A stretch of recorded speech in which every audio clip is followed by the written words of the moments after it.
عبد الحي ما طلبك 500 وينها؟ يا 500 ايش فيك انت؟ البارحة ما وكلت لك لفة ب500 وقلت لي باكر اجيب لك اياها، وينها شو ما جبتها؟ خمي ما انت شو تضرب؟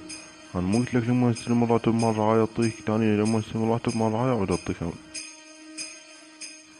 عبد الحي لا تظل تاكل خرا، 500 اليوم مريتني على اليوم مريتني، اذا ما انطيتني هذا اليوم ابوك حرية.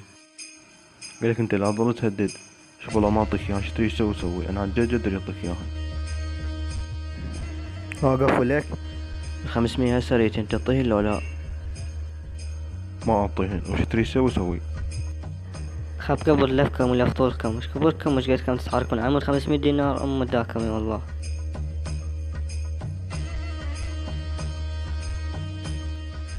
شو جد تعال بدي اشوف شلون ما تعطيني اليوم. تعال قوم اطلع برا يلا. يلا قوم اطلع برا يلا.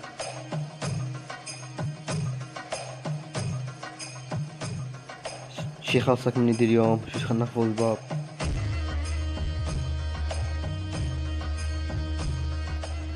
ولك انت شنو ما تعطيهن؟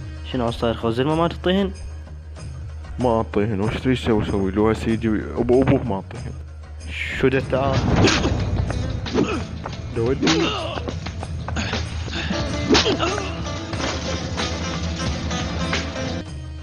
مراد الحق. شلون وياهم زولي يتعاركون عمود 500 دينار. وخر بالك ده وخر. ايش فيكم انت؟ يلا بسرعة يلا اعطيني 500 يلا. تيها خرب يومك تيها شبيان. تهني علي تهني. مراد عوفني اليوم على الواد وادي، شنو يقول ما اعطيك 500 عوفني. ما تقعد لا رجال ما تقول ايش بيك؟ شنو يقول لي ما اعطيك 500 هسه ريتن والله يلا بسرعة سد ال 500 ما عليك. انا علمك في ماتي، اذا انت زين ما اطلع برا، اذا ما اصمت جد جدك.